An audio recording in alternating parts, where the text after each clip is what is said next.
ಸಾಕಷ್ಟು ಹಲವಾರು ಯೋಜನೆಗಳನ್ನ ಜಾರಿ ತಗೊಂಡಿದ್ದಾರೆ. ಆ ಒಂದು directive principles of state policy ಅದರಲ್ಲಿ ಬರುವಂತದ್ದು ಪ್ರಮುಖವಾಗಿ ಲೀಗಲ್ ಏಡ್ ಆಗಿರ್ಬೋದು.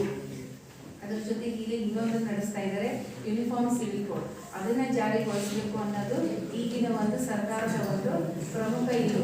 ಅದು ಯಾವಾಗ ಬರುತ್ತಾ ಕಾದು ನೋಡ್ಬೇಕಷ್ಟೇ. ಈಗ ನಾವು ಭಾಗ 4A ಬಂದ್ವಿ ಅಂತಂದ್ರೆ ಮೂಲಭೂತ ಕರ್ತವ್ಯಗಳು. ಸೊ ಈ ಮೂಲಭೂತ ಕರ್ತವ್ಯಗಳು ಅಂತಂದ್ರೆ ಏನು? ಕರ್ತವ್ಯಗಳನ್ನ ಯಾರು ಹೇಳ್ಕೊಡ್ಬಾರ್ದು.